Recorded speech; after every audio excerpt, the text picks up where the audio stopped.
அல்லாஹ்வுடைய ரசூல் ஸல்லல்லாஹு அலைஹி வஸல்லம் சொன்னார்கள், மா நகஸ மாலு அப்தின் மின் சதகா. ஒரு அடியான் கொடுக்கக்கூடிய சதகாவுடைய செல்வம் ஒருபோதும் குறையாது, ஒருபோதும் குறையாது. எப்படி குறையாது? ரசூலுல்லாஹி ஸல்லல்லாஹு அலைஹி வஸல்லம் அவருடைய வீட்டில் ஒரு முறை ஆடு அறுக்கிறார்கள்.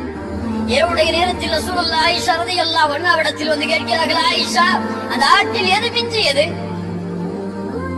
ஒரு பகுதியை குறிப்பிட்டு சொன்னார்கள், இந்த பகுதி தான் அல்லாஹ்வுடைய தூதரே நமக்காக மிஞ்சி இருக்கிறது.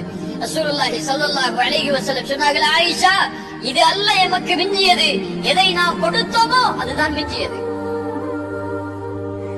எதை நாம் ஏழைகளுக்கு பேருக்கு கொடுத்தோமோ அதுதான் மிஞ்சியது. இது நாம் சாப்பிட்டு முடிப்பது. அல்லாஹ் அக்பர். ஒரு 2 ரியால் 3 ரியால் கொடுத்தாலே உள்ளத்துல அப்படியே ஒரு கஷ்டம் வந்துடும். கொடுத்துட்டோமே. நமக்கு சதக்கா கொடுத்தா சொர்க்கம் கிடைக்குமான்னு இன்ன வரைக்கும் தெரியாது. ஒரு ஏழைக்கு 2 திர்ஹம் கொடுத்தா அல்லாஹ் எனக்கு சொர்க்கத்தை கொடுப்பான்னு யோசிச்சிருக்கோமா என்னைக்காது? சுப்ஹானல்லாஹ். சொர்க்கம் தொழுதால் மட்டும் கிடையாது, ஜக்காத்து கொடுத்தால்